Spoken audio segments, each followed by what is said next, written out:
या व्हिडिओतून आपण भाषा संपादन आणि भाषा शिकणे हे अभ्यासणार आहोत. वरवर पाहता भाषा संपादन आणि भाषा शिकणे हे समानार्थी शब्द वाटतात, परंतु या दोन भिन्न संकल्पना आहेत. या व्हिडिओतून आपण भाषा संपादन म्हणजे काय, भाषा शिकणे म्हणजे काय, या दोन संकल्पनांमध्ये कोणता फरक आहे हे अभ्यासू. शिक्षण क्षेत्रातली कोणतीही स्पर्धा परीक्षा म्हटली तर त्या दृष्टीने हा भाग अतिशय महत्त्वाचा आहे. तसंच भाषेच्या विद्यार्थ्यांसाठी भाषा संपादन आणि भाषा शिकणे हे समजून घेणं अतिशय गरजेचं आहे. तर प्रत्येक मूल मातृभाषा जे शिकतं तर ते घरीच शिकत असतं. मातृभाषा समजणं, बोलणं या क्रिया बालपणापासूनच तो आत्मसात करत असतो. आणि मग शाळेत गेल्यानंतर मुलाला मातृभाषा शिकवायची म्हणजे काय, तर त्याला त्या भाषेचं लेखन आणि वाचन शिकवायचं हे अपेक्षित असतं. आणि मग हे लेखन आणि वाचन शिकवण्यासाठी आधी त्याला बाराखडी, मग शब्द, मग वाक्य या क्रमाने साधारणतः शिकवलं जातं. मग भाषा शिकणं म्हणजे काय, तर भाषा शिकणं हा एक कौशल्य संपादनाचा प्रकार आहे असं मानसशास्त्रज्ञ म्हणतात. जसं लहान मूल चालायला शिकतं, जेवायला शिकतं, थोडं मोठं झालं की सायकल चालवायला शिकतं, पोहायला शिकतं. ही जशी कौशल्य आहे त्याप्रमाणेच भाषा शिकणं हे सुद्धा एक कौशल्य आहे. तर ही कौशल्य जसं मूल शिकत असतं तसं भाषा हे कौशल्यसुद्धा मूल हे शिकत असतं. मग सुरुवातीला काय होतं, तर मुलाच्या कानावर वेगवेगळ्या प्रकारचे वेगवेगळ्या माणसांनी उच्चारलेले ध्वनी पडतात आणि मग मूल स्वतःही तशा प्रकारचा ध्वनी काढण्याचा प्रयत्न करतं. आणि मग हा प्रयत्न त्याला जमला की मग तो सराव करायला लागतो. उदाहरणार्थ दादा, मामा, काऊ, चिऊ या प्रकारचे शब्द मूल हे शिकत असतं. आणि मग हळूहळू या प्रकारचे ध्वनी, त्यामधून व्यक्त होणाऱ्या व्यक्ती, वस्तू, क्रिया, भावना यांचा साहचर्य संबंध तो जोडत असतो. उदाहरणार्थ गाय आली की हंबा म्हणायचं, कुत्रा आलं की भुबू म्हणायचं, हात हलवला म्हणजे टाटा म्हणायचं. तर या प्रकारचं ध्वनीशी निगडीत झालेला अर्थ त्याला समजायला लागतो. आणि मग मूल शब्द शिकतं. मग वाक्य त्याला जेव्हा बोलायचं असतं तर सुरुवातीला तो एका शब्दाने पूर्ण वाक्य बोलण्याचा प्रयत्न करतो. उदाहरणार्थ जेव्हा तो पप्पा म्हणतो तर त्याला पप्पा आले किंवा पप्पा मला घ्या असं काहीतरी म्हणायचं असतं. आणि मग जसं मुलाचं अनुभव क्षेत्र वाढत जातं, त्याची शब्दसंपदा वाढते आणि मग मूल वाक्याची रचना करायला शिकतं. मूल पूर्ण वाक्य बोलायला शिकतं. त्याला त्याचा अर्थ समजतो.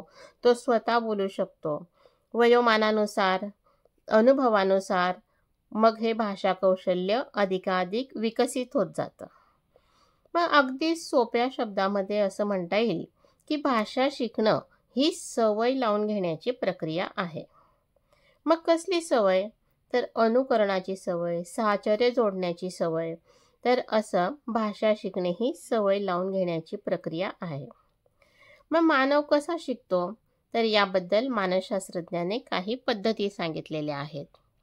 मग भाषा शिकण्याच्या या पद्धती कोणत्या, तर चुका व सुधारा, ट्रायल अँड एरर, अभिसंधान, कंडिशनिंग, अंतर्दृष्टी, इन्साइट, प्रबलीकरण, रिइन्फोर्समेंट आणि अनुकरण, इमिटेशन. तर या 5 पद्धती भाषा शिकण्याविषयीच्या आहेत. मग या 5 पद्धतींमधली कोणती एखादी पद्धती खूप चांगली आहे किंवा एखादी वाईट आहे, एखादी खूप श्रेष्ठ आहे, एखादी कनिष्ठ आहे, एखादी निर्दोष आहे, एखादी दोषयुक्त आहे, असं काहीच नाही. तर या 5 पद्धती भाषा शिकण्याच्या पद्धती आहेत. चुका आणि सुधारा, अभिसंधान, अंतर्दृष्टी, प्रबलीकरण आणि अनुकरण. मग चुका आणि सुधारा म्हणजे काय, तर मूल जेव्हा भाषा शिकत असतं तर तेव्हा ते अनुकरणातून शिकतं. मग त्याने जर वाक्य ऐकलं की तो जेवला, मग तीच तो वाक्यरचना लक्षात ठेवून मी जेवला अशी वाक्यरचना करतो. मग त्याला सांगितलं जातं की मी जेवला असं नाही म्हणायचं, मी जेवलो असं म्हणायचं. आणि मग तो सुधारणा करतो. म्हणजे आधी त्याने चूक केली आणि मग त्या सुधारणेमधून तो भाषा शिकला. असंच सुरुवातीला मुलांना जोडाक्षरं बोलता येत नाही, ते चुकतात आणि सुधारणा सांगितल्यानंतर ते बरोबर शब्द वापरायला शिकतात. दुसरी जी पद्धती आहे ती आहे अभिसंधान. तर सुरुवातीला मूल अभिसंधानातूनच भाषा शिकत असतं. उदाहरणार्थ, गाय आली की तो हंबा म्हणतो, कुत्रा आला की तो बुबू म्हणतो, हात हलवला म्हणजे तो टाटा करतो. तर या प्रकारे अभिसंधानामधून मूल हे शिकत असतं, की मुलगा जर आला तर त्याला तो बरोबर दादाच म्हणतो, मुलगी जर आले तर तिला बरोबर तो ताईच म्हणतो. म्हणजे अभिसंधानामधून तो भाषा शिकत असतो. तिसरा जो प्रकार आहे तो आहे अंतर्दृष्टी. मग अंतर्दृष्टी म्हणजे काय? तर आपण साध्या भाषेमध्ये बुद्धी असं सुद्धा म्हणू शकतो, की मूल भाषा शिकताना चूक करतं. आता समजा एखादी मुलगी जर म्हटली, की मी जेवलो, तर आपण तिला म्हणू, की तू मुलगी आहे, मी जेवली असं म्हणायचं. आणि मग 1-2दा सुधारणा ऐकल्यानंतर तिच्या आपोआपच लक्षात येतं, की क्रियापद वापरत असताना इकारांत शब्द वापरावे लागतात. मी आली, मी बसली, मी उठली आणि मग ती हे आपोआपच शिकत असते. म्हणजे तिच्या बुद्धीचा वापर करून, तिच्या अंतर्दृष्टीचा वापर करून आणि ती हे कौशल्य आत्मसात करत असते. त्यानंतर पुढचा प्रकार आहे प्रबलीकरण. मूल जेव्हा बोलायला शिकतं, मग त्याने जर एखादा शब्द, एखादं वाक्य अगदी अचूक उच्चारलं, मग आपण त्याचं कौतुक करतो, त्याची प्रशंसा करतो, टाळ्या वाजवतो आणि मग त्यामुळे मुलांना आनंद होतो, प्रेरणा मिळते, त्यांना आत्मसमाधान मिळतं आणि मग तो असं वेगवेगळे प्रकारचे शब्द बोलायला, वेगवेगळे प्रकारचे वाक्य बोलायला शिकतो. म्हणजेच प्रबलीकरणातून भाषा शिकता येते असं आपल्याला म्हणता येईल. त्यानंतर पुढचा जो प्रकार आहे तो आहे अनुकरण. तर भाषा ही अनुकरणातून शिकली जाते आणि त्यामुळे ती एक शुद्ध यांत्रिक क्रिया आहे असं काही मानसशास्त्रज्ञ म्हणतात, की ती अनुकरणातून शिकली जाते, अभिसंधानातून शिकली जाते, म्हणून ती यांत्रिक प्रक्रिया आहे. पण काही मानसशास्त्रज्ञ असं म्हणतात, की ती फक्त यांत्रिक प्रक्रिया नाही आहे, तर त्यामध्ये बौद्धिक प्रक्रिया सुद्धा समाविष्ट आहे.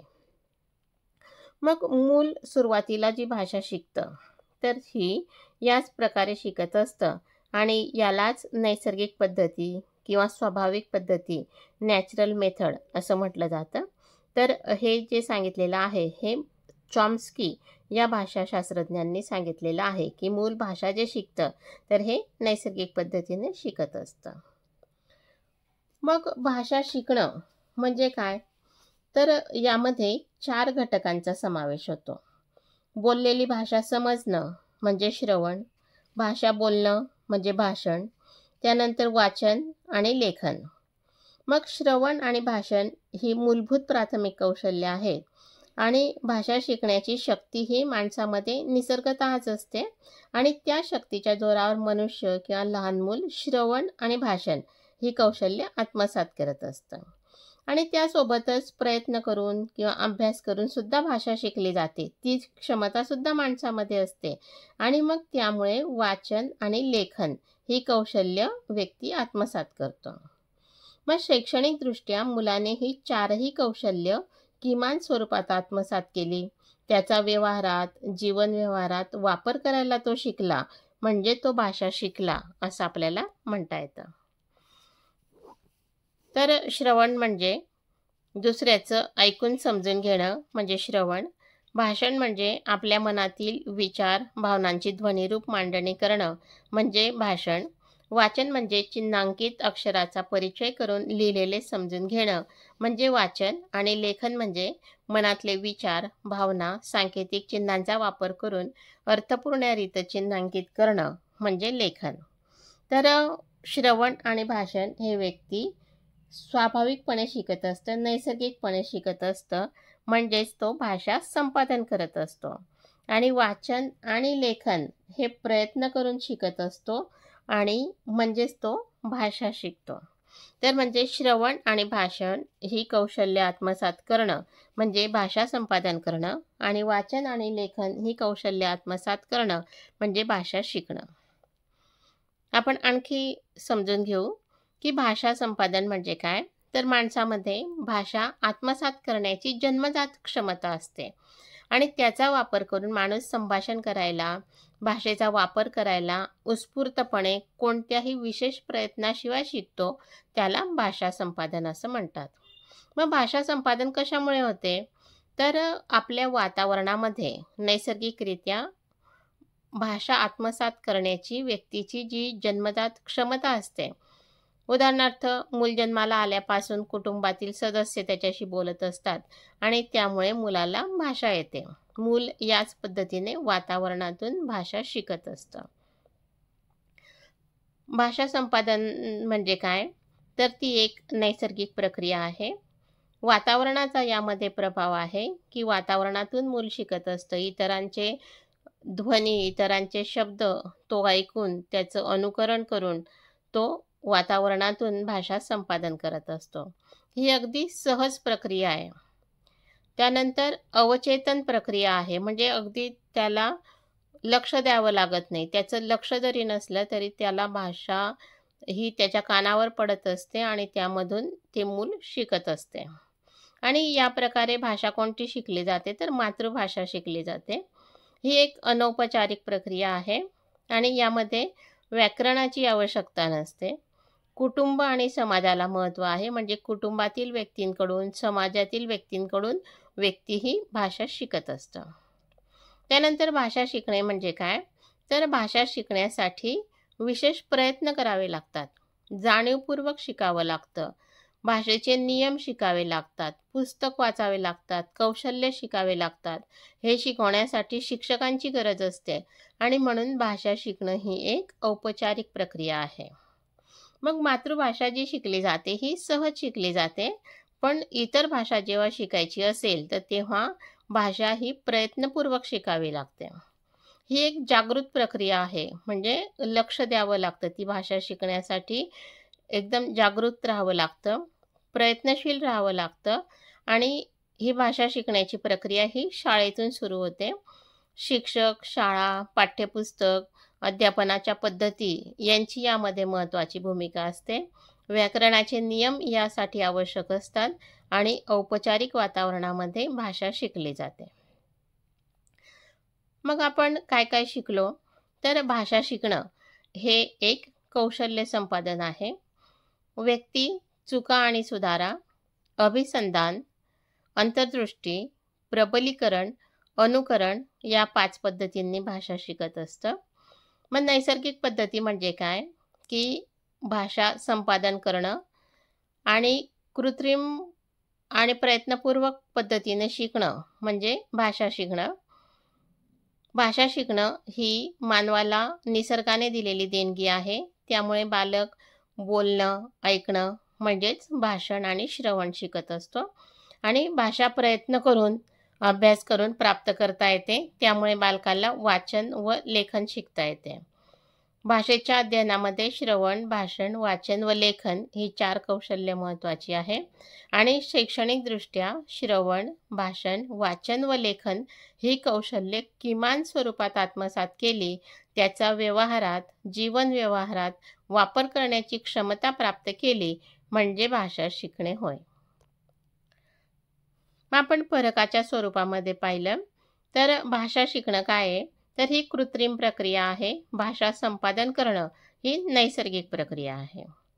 भाषा शिकणं हे शाळेमध्ये होतं, तर भाषा संपादन हे घरामध्ये होत असतं. भाषा शिकण्यासाठी व्याकरणाचे नियम आवश्यक असतात. भाषा संपादन करण्यासाठी व्याकरणाच्या नियमांचं बंधन नसतं. भाषा शिकणं हे प्रयत्नपूर्वक करावं लागतं. भाषा संपादन करणं हे अनुकरणातून शक्य होतं. भाषा शिकणं ही एक औपचारिक प्रक्रिया आहे. भाषा संपादन करणं ही अनौपचारिक प्रक्रिया आहे. भाषा शिकण्यासाठी वाचन व लिखाणावर भर असतो. भाषा संपादन करण्यासाठी संवादावर भर असतो. संवादातून भाषा संपादन हे होत असतं. भाषा संपादन व भाषा शिकणे याविषयी काही भाषातज्ञांचे सिद्धांत आपण पाहू. तर चॉम्स्की या भाषातज्ञांच्या मते मानव नकळतपणे मेंदूमध्ये माहिती साठवून भाषा आत्मसात करतो, जी नंतर अनेक प्रकारच्या लेखी व तोंडी संप्रेषणासाठी वापरली जाते. म्हणजे चॉम्स्की यांच्या मते मुलं हे भाषा स्वतः शिकत असतात, भाषा शिकण्याची क्षमता त्यांच्याकडे निसर्गतःच असते. तर वायगॉस्की यांच्या मते सामाजिक संवाद मुलांना भाषा वापरण्याची क्षमता विकसित करण्यास मदत करतात. म्हणजे वायगॉस्की यांच्या मते मुलं भाषा जे शिकतात तर हे संप्रेषणातून शिकतात. समाजामध्ये आंतरक्रिया जितक्या जास्त होतील, समाजामध्ये इन्व्हॉल्वमेंट जितकी जास्त असेल तर तितकी भाषाही लवकर शिकली जाईल. तर स्किनर यांच्या मते अनुकरण व दृढीकरण यातून मुलं भाषा शिकतात. आणि पियाजे यांच्या मते पर्यावरणाशी परस्पर संबंधाद्वारे भाषा ही विकसित होते.